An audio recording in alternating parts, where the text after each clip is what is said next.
So Matthew Huttle was a January 6th insurrectionist who lost his life recently in a traffic stop. He was driving without a license.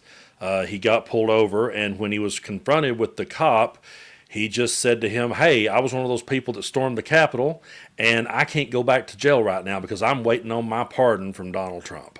We're going to get more into this story here in just a minute, but we got to remember that Donald Trump came in and he gave a blanket pardon to all of the January 6th insurrectionists, and did so days after J.D. Vance himself had said it's not a good idea to pardon the violent ones. That's not a good idea. If these people broke the law and they were violent, they shouldn't be pardoned. I want to point something out.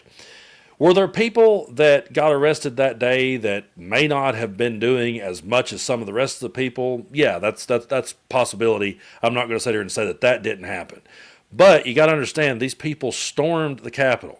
So in my mind, whether they were breaking out a window, kicking down a door, putting their feet on Pelosi's desk, or whatever the case may be, these people were violent that day.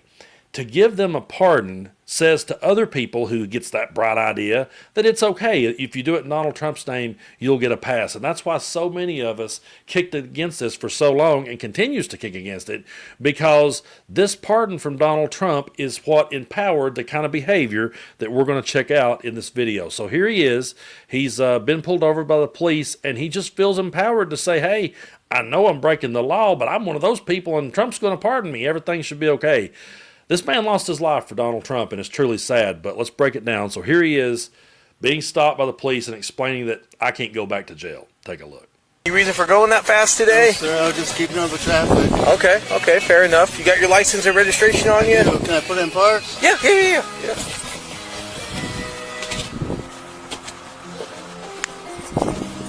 Where you coming from today? Church and my mom's cemetery. Okay. I just want to let you know that I'm a January 6th defendant. What do you mean? I stormed the Capitol. I'm waiting on my pardon. Really? Yeah, and I can't really afford to get in any trouble right now. Okay, I understand. Okay, I understand. I am driving without a license right now. Okay, so why are you doing that then? Well, I have to. I've been waiting for my hardship license. I just moved back from Idaho. Okay. And I had to move back here because my federal case. Okay. So I'm just in the middle of everything right now. So with your federal case, why would you have to move back to Indiana? Well, I had pending traffic violations, and I had to live in Indiana in order to qualify for the hardship license, but they didn't tell me that until I got my federal case, so I moved back. Now, I don't know where that cop stood on this entire issue. I don't know who he voted for or what side of the political aisle that he's on, but it's just really funny to me that a guy would just be like, "Yep, I'm one of those guys. I'm one of those guys that went to the Capitol, stormed the Capitol," because everyone knows the people that stormed the Capitol also beat up police officers and also had no respect for the rule of law on that day. So it was pretty bold to just rear back and go, "Yep, I'm one of those guys," and think he could get away with it. But it turns out that he wasn't going to get away with it, and here's what happened next. So, no pun intended, trigger warning. This is not for the faint of heart, but take a look. I'm going to hold on to this real quick while I explain it to you. Okay, so today you're getting off with a verbal warning for the speed. However, you're a habitual traffic violator. I know. Which means that you are at a felony status for driving while suspended. So today you are going to come with me. Well, I can't. You're going to have to, okay? You're going to come with me today, all right? No, I can't go to jail for this, sir. You're going to have to come. Can I get a ride? No. Are you There's no- sure? this is I'll violate my... Just listen to me, okay? Number one, it's a felony offense. There's no leeway with felonies in the state of Indiana. Now, maybe if it was a misdemeanor offense, I could work something out with you, but it's not a misdemeanor. It's a felony offense, okay? So that's why I can't work with you today with it, okay? I understand your circumstances, but you understand that you can't drive, okay? So your driving has resulted into this situation, okay? Now, what I'm going to do, all right, is I'm going to put your information right here for a sec. I want you to turn around and put your hands on. Don't you do it, buddy. No. I'm shooting myself. No. So yeah, that man lost his life, and he gave his life for Donald Trump. His faith in Donald Trump is what caused him to lose his life, because he thought that because he was getting the pardon from Trump, that he just could do whatever he wanted to do with no consequences. He thought the police would just give him a pass for it. He didn't understand law and order. He had no respect for law and order on January 6th, and he didn't have it right there, and he lost his life. And I want to go over here to a Facebook article because I want to show you the different ways that media can spin this thing. And I want to show you the way that the Blaze is spinning this. But I'm not going to read the article. I actually want to show you some of the comments from that article on that thread because it's not what you think. I thought a lot of people, and there are, don't get me wrong, there are a lot of people in there that are defending the dude, but I was surprised at the people who aren't. But look at how Glenn Beck posted this on his Facebook page, and look at how Blaze is spinning this one. According to Blaze and Glenn Beck, it says, body cam captures J6 defendant being shot. Now, right out of the gate, he says J6 defendant. I would say January 6th insurrectionist. But body cam captures J6 defendant being shot and killed by law enforcement after Trump pardoned him. Officer won't be charged. And I was glad to hear that news, that the officer's not going to be charged in this one. But the way they spin it is though, well, this was a J6 defendant who was killed by law enforcement after Trump pardoned him. They didn't bother telling anyone that, hey, this guy was once again breaking the law because he felt like that he was allowed to. But if you go into the comment section here, not everyone is buying Glenn Beck's spin on it. This person here says, officer did nothing wrong, but this should be investigated as PTSD. Right here, this person says, awful headline, Blaze. You complain about the mainstream media misrepresenting the truth, and you have done just that. You made the headline as salacious as possible. The officer acted correctly. It's sad, but you have tried to weaponize a headline, and that's also sad. Be better than this. Read the comments. Scores of people who framed the facts just off your headline they didn't read. Now they go out and spread a false narrative, further divided. Shame on them, and also shame on you. So good for that person for saying that. That's true. That it's going to cause a whole lot of people to go out there and spread misinformation because they did not read past the headline. And they will go out there and say that the police killed this innocent dude. No, that's not what happened. Once again, he felt empowered to break the law because Donald Trump told him it was okay. Now we're going to go over here to this article. I want to read you this because this is how that it was written over on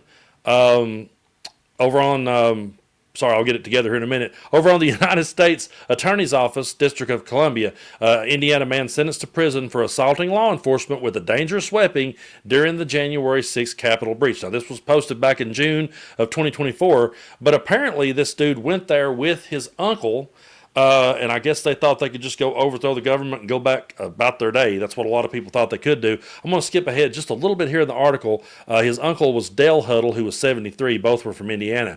But according to court documents, Huttle traveled to Washington, D.C. from Indiana to attend the Stop the Steal rally on January 6, 2021. Again, Donald Trump orchestrated this rally. He called it the Stop the Steal rally. What do you think the Huttle dudes was going there thinking they were going to do? They were thinking they were going there to stop the steal. And afterward, they joined the crowd and marched to the U.S. Capitol building carrying a long flagpole with an upside-down American flag attached. As Huttle marched towards the Capitol alongside his nephew co-defendant, Matthew Huttle, that's the man that lost his life in the video we just seen, declared, "We're going to see if we can get inside." As the two men grew closer to the Capitol grounds, Matthew Huttle said, "We're going to be stopped here. I don't think we're going to get close. We're going to have to go up the side. There's cops, a lot of cops," to which his uncle Dale Huttle responded, "I think we ought to bum rush the Capitol building, arrest them all. We've got enough people to do that." Again, these are the people that Donald Trump thought was a good idea to pardon, and that pardon said to other people who thinks this is going to be a bright idea that it's okay to do it as long as they're doing it in his name. This is not the party of law and order. Don't ever let them tell you that. They're not the rule of law party. They're not the law and order party. They're not the morals and value party. They're none of those. They're not the patriotic party. All of the stage props they used are irrelevant now because of the way they went about using them. They used them as just that, props. Never had any respect for any of it. Oh, and I forgot the Bible. They don't own that one anymore either. But let's keep going here just for a second, because by 2 p.m., Dale and Matthew arrived on restricted Capitol grounds alongside a large crowd that had assembled on the west front. Dale then worked his way through the mob and approached a line of police officers standing behind bike racks connected to form a continuous barricade across the west front on the Capitol grounds. Here, Huttle and other riders yelled and berated the assembled police officers. A group of riders then surged forward, pulled the bike rack barriers away from the officer line. As the officers struggled to maintain control of the bike racks, Huttle lunged forward towards the officers and forcibly jabbed his flagpole directly into the stomach of a Metropolitan Police Department officer. As a result of the jab, the officer lost their footing and fell backwards on the stairs as Tuttle continued to strike the officer with the flagpole.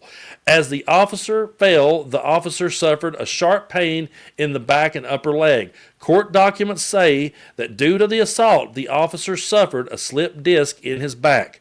Huttle then announced a second MPD officer He then assaulted a second police officer by forcibly jabbing his flagpole at the officer, striking the officer, and causing the officer to fall down a set of stairs. I can't even talk today. As other officers attempted to pull the fallen officer to their feet, Huttle continued to jab the officers with the flagpole. After these assaults, the police line temporarily regained control of the situation. Huttle, however, remained at the front of the police line and berated and taunted the officers. Goes on to say, court documents say that both Dale and Matthew Huttle remained on the Capitol grounds until after 5 p.m.